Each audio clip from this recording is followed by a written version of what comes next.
Muy buenos días tengan todos ustedes, bienvenidos a Memorial del 2024. Hay un asunto pendiente, nos hemos ocupado de la derrota de la oposición, de los errores que han cometido, de las posibilidades de que Xóchitl Gálvez llegue a presidir la dirigencia de Acción Nacional. Por ahí alguno de los que comentan me dice que no tiene posibilidad alguna, puesto que en los estatutos de Acción Nacional no está eh, pues escrito que tenga posibilidad alguno, porque pues ella no es militante de Acción Nacional. Por supuesto que si escuchó bien el comentario de aquella oportunidad, se habrá percatado de que incluso cerré diciendo, lo mencioné 2 o 3 veces, y cerré diciendo que estatutariamente no es posible que Xóchitl Gálvez aspire a liderar al Partido Acción Nacional, y que sin embargo esto también se mueve por el peso político que pueda tener, y que presionando junto con sus seguidores podría, podría hacer que algo cambie en Acción Nacional, y podría forzar la situación para que se abran las puertas no solo a Xóchitl Gálvez, para que los adherentes tengan más derechos dentro de Acción Nacional, y para que se abra el partido a aceptar la suscripción, la adherencia de un mayor número de militantes. Eso sí lo puede provocar Xóchitl Gálvez. Por eso mencioné 2 o 3 veces y cerré diciendo que estatutariamente no tiene posibilidad alguna, pero políticamente bien puede presionar para democratizar a Acción Nacional,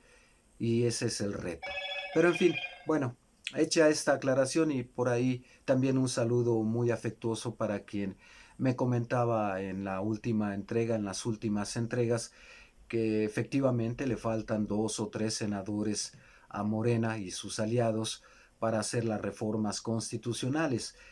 Estoy perfectamente consciente de ello. Falta todavía, incluso le diría más a su favor, que falta todavía definir cuántas diputaciones y cuántas senadurías le va a quitar el Tribunal Federal Electoral, cosa que tengo prometido ocuparme en breve de ello. Falta ver cuántas le va a quitar a Morena con esta serie de impugnaciones que ha presentado tanto PRI, PAN, PRD, y muy particularmente el PRD, con la desesperación de perder el registro, lo cual es inminente, irrevocable, porque ya empezó incluso su proceso de liquidación. Así es que sí estoy perfectamente consciente que pueden ser incluso más de 3 senadores los que le falte a Morena y sus aliados para las reformas constitucionales, pero también quiero recordarles el hecho de que, pues a final de cuentas, puesto que el PRD va a perder su registro, pues muchos perredistas que llegan al Senado se van a quedar huérfanos de partido, y que muy probablemente para continuar con su carrera política, aunque les aguardan 6 años en el Senado, pues aspiran a mucho más, y aislados, no tienen ni siquiera la fuerza para hacer una fracción parlamentaria, van a tener que sumarse a algún bloque. Probado está que dentro del PRI o del PAN, en el PAN no los van a admitir porque son muy cerrados, como he comentado, y en el caso del PRI, Alito ahí es el que manda, y 3 o 4 más o menos no cambian su situación dentro del Senado ni su realidad. En el único lugar donde pueden ser útiles es en la 4T, en la fracción de Morena y sus aliados en el Senado, y creo que a cambio de continuar con su carrera política y tener algunas otras posiciones, pues claro que se sumarían a Morena. Y lo propio harían algunos senadores del PRI e incluso del PAN para continuar con su carrera política. Pongo algunos ejemplos, sobre todo en el caso más drástico, que es en el de Acción Nacional. El ex gobernador, bueno, todavía gobernador de Yucatán, y que va al Senado precisamente, pues puede sumarse a Morena, porque todo su sexenio trabajó de la mano con el presidente Andrés Manuel López Obrador. Incluso en el PAN mismo lo tildan de traidor, y pues no creo que le cueste mucho sumarse a las filas de la Cuarta Transformación, y así como él, algunos otros. Así es que no me parece complicado, difícil, que a pesar de que formalmente, como me hacen el señalamiento, lo cual agradezco, formalmente Morena no tenga mayoría en el Senado junto con sus aliados, creo que conseguir 4, 5, 10 senadores más de estos que ya vieron que no tienen futuro en el PRI y mucho menos en Acción Nacional tan cerrados como son, pues encontrarán otra vía de crecer políticamente en la Cuarta Transformación en el Senado de la República. Agradezco el comentario y sí convenía hacer esta aclaración porque efectivamente tiene razón. Le faltan esos 3 y concedo en que probablemente sean más si el Tribunal Federal Electoral le quita algunas posiciones a Morena y a sus aliados. Hecha esta aclaración y habiendo aclarado también cómo podría suplirse esta carencia de integrantes de esta fracción de Morena y sus aliados, pues voy al tema de fondo y que versa en torno a justamente Morena y los peligros en ciernes para Claudia Sheinbaum, con 2 inminentes eh, peligrosos contendientes, rivales, adversarios que va a tener muy cerca de ella y que supuestamente van a operar estas transformaciones que están en puerta, que son las reformas tanto al Poder Judicial, electoral, la Guardia Nacional regresando, incorporándose más bien al ejército, en fin, entre otra serie, la desaparición de organismos autónomos o por lo menos una reforma que nos garantice que efectivamente son autónomos e independientes, en fin, y los programas sociales también que la propia Claudia Sheinbaum pretende impulsar y que deben pasar por la aprobación para que adquieran rango constitucional. Y estos 2 peligros para Claudia Sheinbaum son los 2 operadores, primero en la Cámara de Diputados, después en el Senado, y uno incrustado, invitado por ella misma, en el gabinete. Naturalmente me refiero a Marcelo Ebrard en el gabinete, en una cartera muy importante como es la de Economía, y que desde ahí se va a perfilar para el 2030 en una candidatura presidencial. En la Cámara Baja del Congreso de la Unión, Ricardo Monreal, que todo el sexenio, todo este que aún no termina, se ha caracterizado desde el Senado de la República en haberle puesto trabas al presidente, diciendo que era muy difícil, que convendrían los consensos, que los iba a tratar de lograr, vendiéndose con la oposición como el posible candidato que impulsarían PRI, PAN, PRD a la presidencia para competirle al de Morena y sus aliados, y que a final de cuentas en el caso de Morena se quedó en el último lugar de las preferencias entre las llamadas corcholatas, y en el caso de las oposiciones, además de que se cansaron de decirle traidor como lo hicieron en Morena, lo calificaron de tibio, de indefinido, en fin, le dijeron hasta lo que no. No repito sus palabras por no herir susceptibilidades. Ese va a ser quien en la Cámara Baja del Congreso de la Unión opere reformas para Claudia Sheinbaum. Si se va a comportar como lo ha hecho estos 6 años con López Obrador, Claudia ya tiene al peor enemigo en la Cámara Baja. Y Adán Augusto López también, que va a liderar el Senado de la República, se tomó muy en serio el hecho de que lo montara en la contienda por la presidencia de la República el presidente Andrés Manuel López Obrador. La mayoría lo entendió como un plan B en caso de que ocurriese algo con Claudia Sheinbaum, pues ahí está Adán Augusto, gente de toda su confianza, como para poder suplirla en caso de esos llamados accidentes que no son otra cosa que magnicidios. En fin, por cualquier contingencia había que tener un plan B, pero Adán Augusto se la tomó tan en serio que le regateó muchos meses después de que ella resultó la candidata presidencial en sumarse, y lo hizo muy a regañadientes, en fin, muy al estilo tanto de Monreal como de Marcelo Ebrard. Se olvida otro detalle también en el hecho de que Monreal y Marcelo Ebrard parecen trabajar de la mano y tener una alianza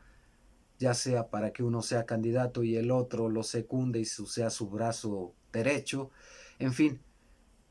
tremendas alimañas se echó encima Claudia Sheinbaum, pero había que cumplir los compromisos pactados de la contienda interna de Morena. ¿Hasta dónde va a poder controlarlos? Si ella misma se dice demócrata, va a tener que dejar, porque el Congreso de la Unión es independiente, en teoría, es autónomo, sus legisladores, tanto en la Cámara Baja como en la Alta, pues obedecen a ellos mismos, en teoría. Claro que en la práctica política mexicana a lo largo de su historia pues han estado subordinados al presidente, pero ya vimos que en el caso de estos tres personajes se mandan solos, así que constituyen el mayor riesgo no solo para las transformaciones que aguardan al país con las reformas estructurales y legales también sobre el Poder Judicial, la Electoral, la Guardia Nacional, en fin, los organismos autónomos, los programas sociales, sino también porque desde ahí pueden estarle minando el sexenio a Claudia Sheinbaum. Dicen que a los enemigos hay que tenerlos cerca, a los amigos hay que tenerlos cerca, todavía más. A los enemigos cerca y a los amigos todavía más cerca para cuidarles las manos. En fin, el grupo que respalda a Monreal, lo mismo que a Marcelo Ebrard, no es de despreciarse, pero tampoco es muy numeroso, que digamos. Su fortaleza radica en las alianzas que han tejido fuera de Morena y de sus aliados, con las oposiciones. Y miren que las oposiciones están ávidas de ser rescatadas y de tener alianzas que arruinen este sexenio que va a encabezar Claudia Sheinbaum. Porque lo que hemos visto hasta ahora, claro, van apenas menos de un mes de que Claudia Sheinbaum ganó la elección presidencial, todavía falta que la convalide el Tribunal Federal Electoral, pero todavía no reaccionan. El PRD pues ya desapareció del mapa, quiere hacer un partido eminentemente social cuando nunca los chuchos han sido sociales, y en el caso de PRI y PAN pues han vuelto a las andadas, mantienen junto con Xóchitl Gálvez esta estrategia de seguir llamando narcopresidente, narcopresidenta, y de seguir culpando a López Obrador del autoritario, etcétera, etcétera. Es decir, la misma estrategia que ya vieron que no les funcionó a lo largo de este sexenio y que sin embargo parecen dispuestos a repetirla, en el caso de Claudio X González con otro partido, en el caso del PRD tratando de apoderarse de la marea rosa, y PRI y PAN pues perdidos, extraviados como están, recurriendo a la misma estrategia que ya siguieron este sexenio. Por eso yo he dicho muchas veces que el verdadero enemigo de Morena está al interior de Morena, y muy particularmente muy focalizados en el Senado, en la Cámara Baja y en la Secretaría de Economía, más los que se acumulen esta semana, porque no son pocos los que ahora todavía ni siquiera toma posesión, ni siquiera es declarada presidenta electa Claudia Sheinbaum, y muchos ya quieren haber destapado la carrera, acelerado la carrera para el 2030. En fin, bueno, de esas. Porque incluso muchos en las oposiciones, muy particularmente, y los medios de comunicación, están empecinados incluso a que Claudia Sheinbaum pinte su raya de Andrés Manuel López Obrador, cuando eso es la mayor estupidez del mundo, porque en gran medida ciertamente tiene muchas simpatías Claudia Sheinbaum, obtuvo 5 millones de votos más que López Obrador en esta elección, pero no puede negar en absoluto que el resultado de la gestión y del carisma y de la aceptación que tiene López Obrador jugaron a su favor. Así es que, además, ¿por qué renegar de un movimiento que ha tenido tanto éxito? Y ahí está el avance demostrado en solo un sexenio de las gubernaturas que tienen, ahora el control inminente que van a tener del Congreso de la Unión. En fin, ¿por qué renunciar a todo eso? ¿Y por qué insistir en ese marticho de la dictadura de López Obrador, el maximato, el poder detrás del trono, cuando él ha dicho más de una vez que terminando el sexenio no abrirá las puertas de su casa a nadie, ni siquiera para consultas políticas, no quiere ser líder moral. Ahí está Cuauhtémoc Cárdenas y lo que le ocurre como líder moral, perdida la brújula, yo creo que hundido en sus envidias, añoranzas y suspiros por el presidente que no pudo ser desde 88, cuando le temblaron las piernas y cuando a final de cuentas negoció con Carlos Salinas de Gortari. Pequeña gran diferencia con Andrés Manuel López Obrador, y por eso sí, Cárdenas pasa como uno de los artífices de la transición a la historia, pero no se compara con Andrés Manuel López Obrador pasando a la historia como presidente y quizá uno de los mejores presidentes después de Lázaro Cárdenas. En fin, pero termino con la reflexión y pues creo que va a ser puesta muy a consideración las capacidades de Claudia Sheinbaum como política para ver cómo lidia con estos tres personajes, verdaderas alimañas incrustadas, una en el gabinete y dos en posiciones que son indispensables para las reformas en puerta. Veremos cómo puede lidiar con ellos, sobre todo si el fiel de la balanza, el que ponía el equilibrio, que es López Obrador, ya no está en escena. Es un reto muy importante. Confiemos, yo sí confío en que Claudia Sheinbaum, porque tiene su carácter, va a poder marcarles límites y darles un estate quieto si se salen de la línea de la cuarta transformación. Estamos pendientes de verlo y será muy interesante constatarlo. Hasta aquí por ahora. Comentarios, críticas, sugerencias son bienvenidos. Denos un like, suscríbanse, cuídense mucho. Hasta pronto.